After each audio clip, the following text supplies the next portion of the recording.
Chapter 8. During those days another large crowd gathered. Since they had nothing to eat, Jesus called his disciples to him and said, "I have compassion for these people.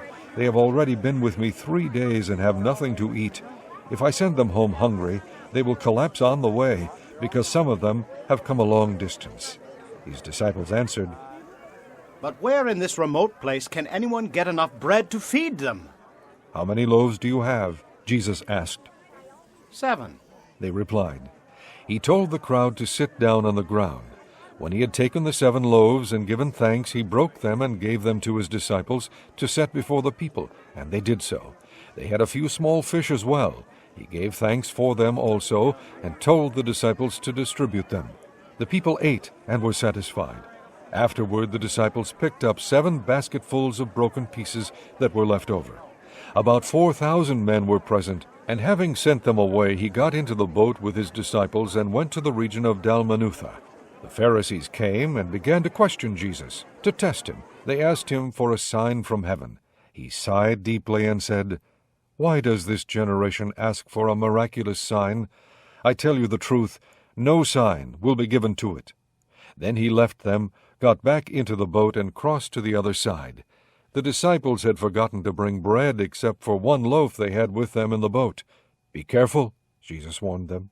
"Watch out for the yeast of the Pharisees and that of Herod." They discussed this with one another and said, "It is because we have no bread." Aware of their discussion, Jesus asked them, "Why are you talking about having no bread? Do you still not see or understand? Are your hearts hardened? Do you have eyes but fail to see, and ears but fail to hear? And don't you remember? When I broke the 5 loaves for the 5,000, how many basketfuls of pieces did you pick up?" 12, they replied. "And when I broke the 7 loaves for the 4,000, how many basketfuls of pieces did you pick up?"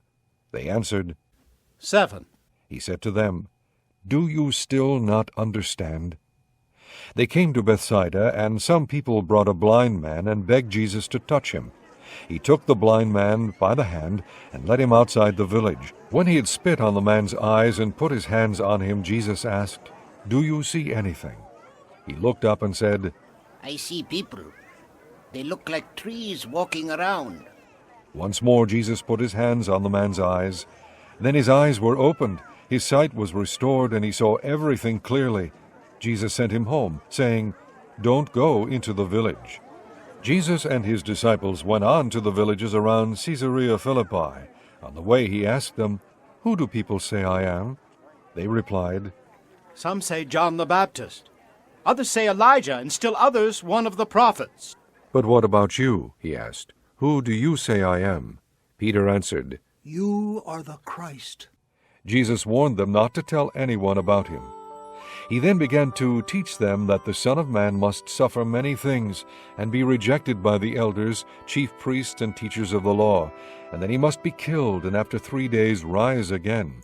He spoke plainly about this, and Peter took him aside and began to rebuke him. But when Jesus turned and looked at his disciples, he rebuked Peter. "Get behind me, Satan," he said.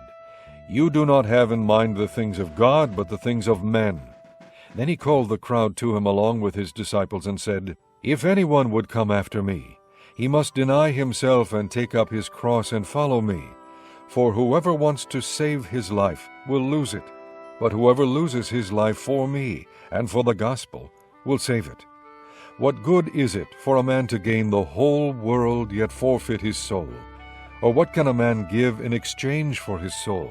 If anyone is ashamed of me and my words in this adulterous and sinful generation, the Son of Man will be ashamed of him when he comes in his Father's glory with the holy angels."